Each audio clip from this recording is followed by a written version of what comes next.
Today you will learn how to factor the polynomials using the umbrella method and the box method combined. And this method will be applicable providing the leading coefficient is not a 1. So anything other than a 1 for a leading coefficient, then you're going to use the umbrella method. In your notebook, write today's date, 9.6, factor polynomials using umbrella and box method. Copy question number 7. So the one thing that you need to focus after you're done copying is the 5. So the 5 is a leading coefficient. So the L stands for the leading, C stands for the coefficient. The leading coefficient in this case is 5. And if you need a little refresher on the degree in this case is 2. The degree will be the highest exponent. So 2 is the highest exponent because W has a 1 and this W which is not there has a 0. So since 2 is the degree, the coefficient which is associated with the degree is 5. So the leading coefficient in this case is a 5. So if the leading coefficient is not 1, you're going to use the umbrella and the box method combination. So write this down. So the box method will only be applicable provided the leading coefficient is 1 or it is not there. So now what you're going to do is, this is a method for the umbrella and the box. So this is your umbrella. So your 5 and your 1 is the umbrella. So I'm going to use the box.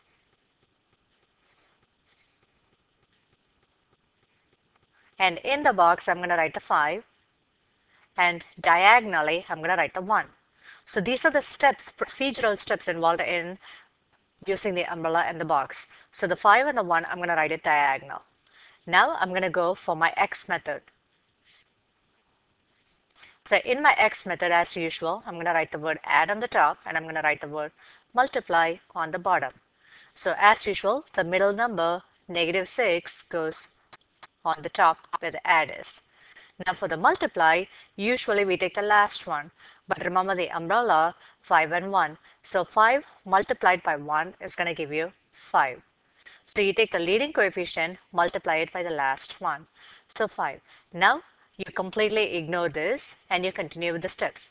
So you're thinking, what two number multiplied will give you a 5? And those two numbers, when you combine, gives you a -6.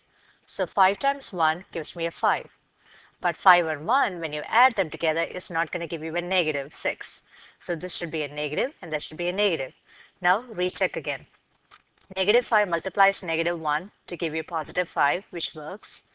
-5, when you add to a -1, gives you a -6, which also works. Now I'm going to highlight and show you which ones I'm going to take. Usually we take this and we take this. Now those two numbers, I'm going to use it to fill it up over here. So -5 and -1. It doesn't matter whether you write the -1 here and the -5 here. It doesn't matter where you fill it. So you fill those two numbers. Now you completely ignore this. Now your focus is only on the box. So what you're going to do is you're thinking at 5 and -5. What number can divide both? And you're thinking 5. 5 can divide 5. 5 can also divide this 5. So I'm going to fill up the remaining. So 5 multiplied by 1 gives me a 5. 5 multiplied by -1 will give me this -5. 1 times what will give you a -1 is what you're thinking. So this should be a -1. So once you're done filling in, the last step in this case is filling in the variables. So this becomes a W. This becomes a W. So the first one gets a W. So basically, this is a factor and this is a factor. So the answer will be 1W minus 1, open close parenthesis, 5W minus 1, open close parenthesis. The same thing, I can also write it as W minus 1, 5W minus 1. They are both the same. Pause the video, rewind this video again, and rewatch how to understand the umbrella and the box method. Topic question number 8.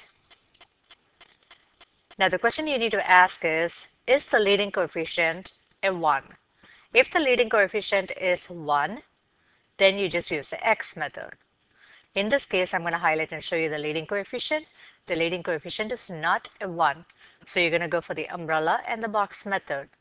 So the first scenario is negative, negative, and negative, which I don't want it.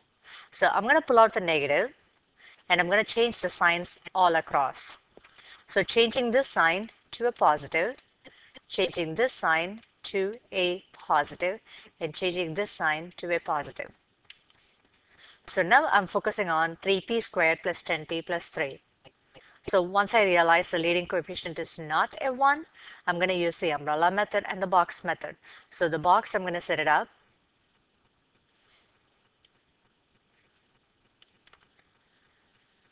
And the variable is p and p. We'll come to that last.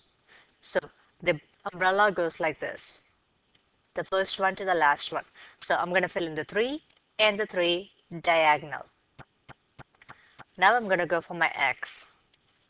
The top one is add, the bottom one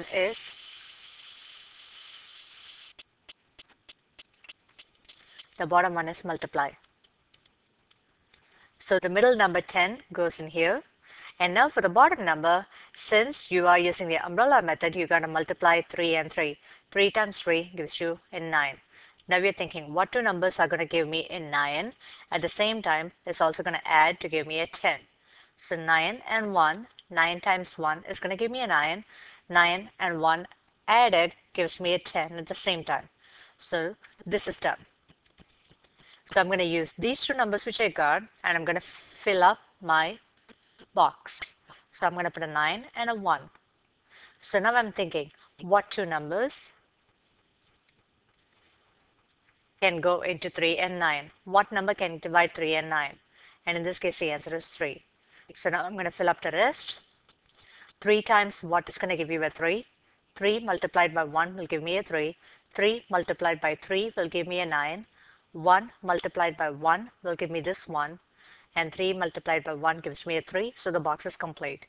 So now the last step that is left over will be fill in the variable p. So the first one gets a p. The first one gets a p.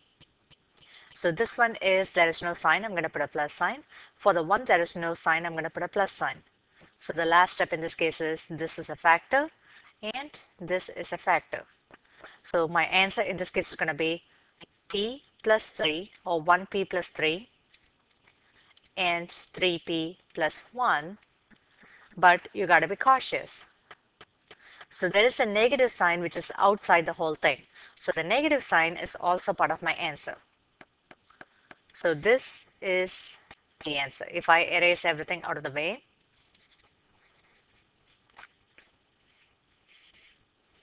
so this becomes part of my answer. Now A, B, C, and D, the answer choices might either look like this or the answer choice might look like this.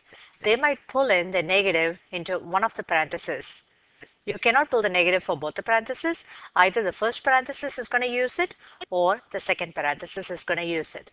So the first parenthesis, if it uses, is going to look like negative p, 1 times p is just p, minus 3, change the sign for both. The second parenthesis cannot use it because the first parenthesis used it.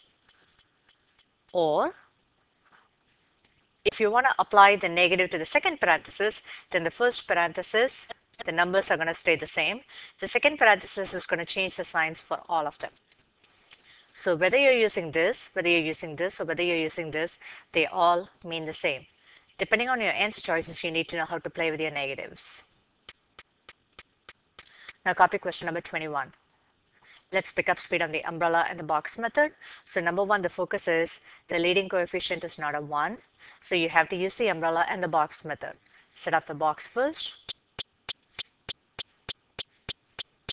So using the umbrella, so 6 and 4, those two n numbers becomes my diagonal numbers. And now I'm going to go down to my x. So the top is the add, the bottom is the multiply. So for the middle one, you always just drop whatever is in the middle. It's in the center. Now multiply 6 and negative 4. That is the one step you got to be cautious. You got to take it always with the sign.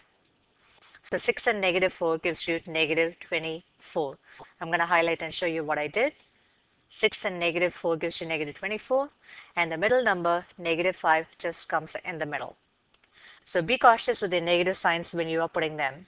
So now you're thinking, what numbers can give you 24? So you got 8 and 3. 8 and 3 gives you 24, but you want a negative answer. So you want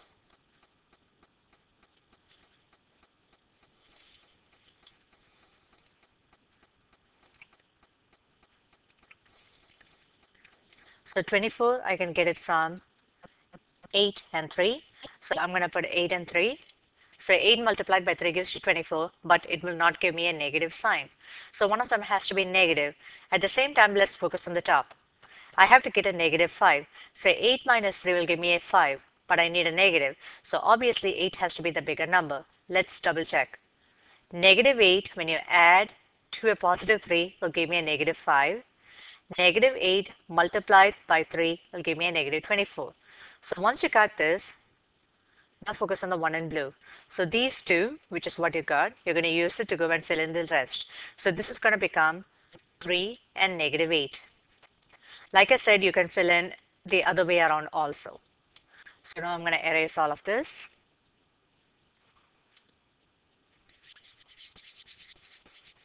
So this is the last step. So I'm thinking, what number can go into 6 and 3? They both can be divided by 3. So now the dot implies multiply. You're thinking 3 times what will give you the 6? 3 times 2 gives you the 6. 3 times 1 gives you a 3. 2 times what will give you a negative 8? So 2 times negative 4 will give you a negative 8. 1 times negative 4 will give you a 4. I forgot to put the minus sign. So 6 and negative 4. So now the last step in this case is y. So the y is the last one you're going to fill it in. So the first one gets a y, the first one gets a y. This becomes a plus sign because there is no plus in there. So the final answer will be 2y plus 1, open close parenthesis, 3y minus 4, open close parenthesis. And that'll be the answer.